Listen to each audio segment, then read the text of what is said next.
missing only the red hat. But then people could admire my fabulous hairstyle.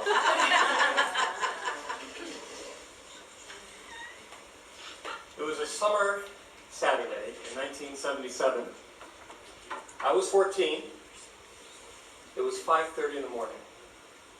My father and I were driving through the pitch black to St. Vincent's Hospital in Toledo, Ohio, especially on the weekends.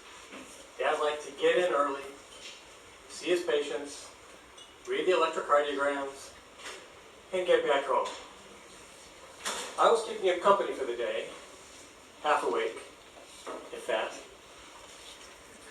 This was a time before cars had cassette players or CD players, obviously well before they had MP3 players or music streaming. So we were listening to the radio, which was WGTE-FM in Toledo, the public radio station. And this was a time when public radio still played classical music.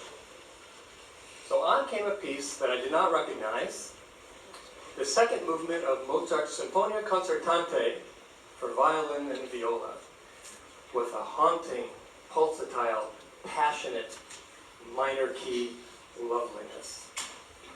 All conversation stopped.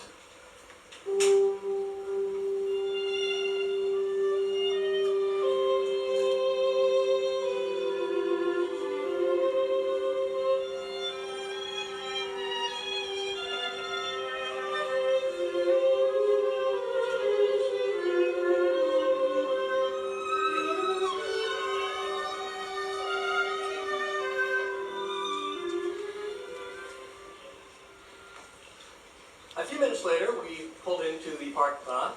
Dad coasted into a spot, but to my surprise, he did not turn off the ignition and race into the hospital as I expected. Instead, he turned to me very solemnly and he intoned, "We do not leave the car while this is playing." I got to listen to the rest of the piece. As we were walking in, he turned to me and asked if I'd ever heard it before. I said I hadn't, but I really loved it. "Actually," he countered, "you have heard it before." And he proceeded to tell me a story that I definitely had not heard before.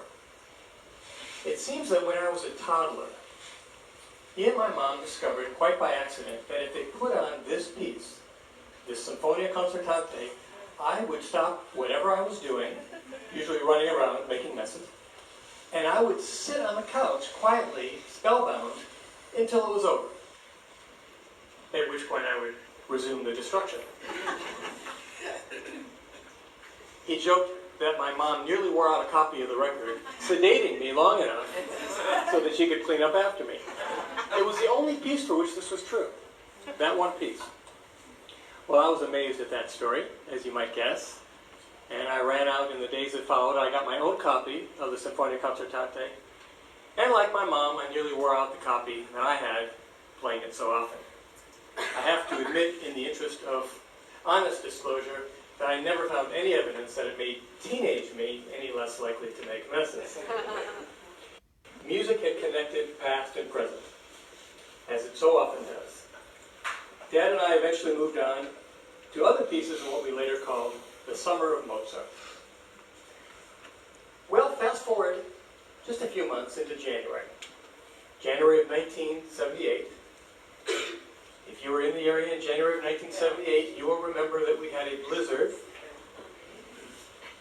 creatively referred to as the Blizzard of 1978.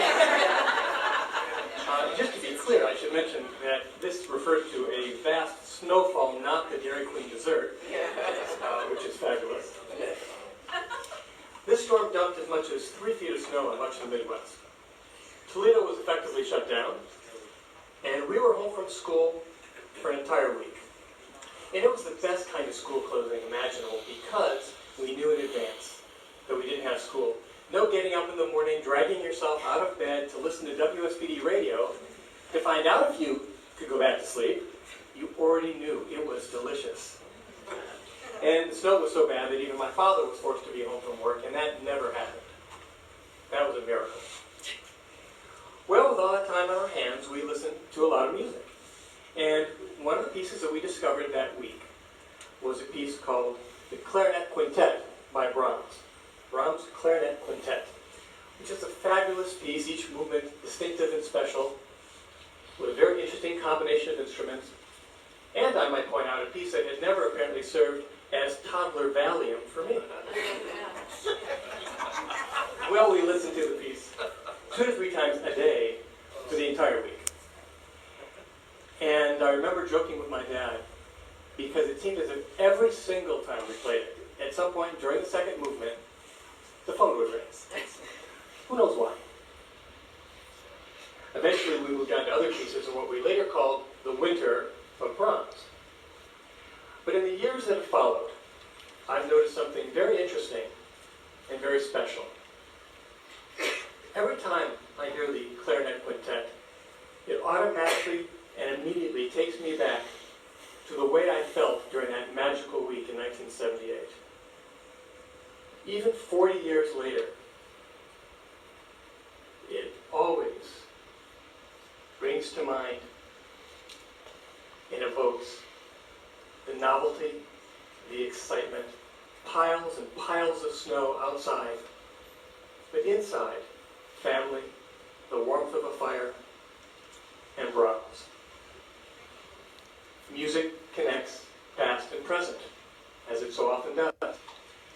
In a case like this, it allows us to tap into the emotions that we had at an earlier stage of our lives. It's not a casual recollection. It's more profound, more dramatic, more vivid, more unexpected. I think it's like the difference between saying, I remember listening to that album a lot when I was a freshman in college, and saying, when I listen to that album, it brings back to me some of the loneliness I felt when I first went to college. Many of us have a soundtrack to our lives.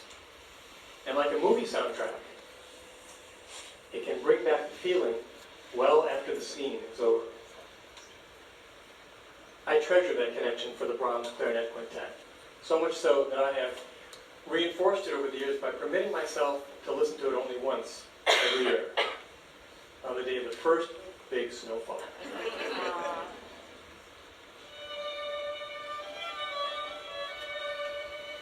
I call my dad afterwards, and we chat and reminisce. I can't call Dad anymore. He's been gone now about 7 years. But I still put it on, and I look out the window at the falling snow, and think of him, and let music connect past and present.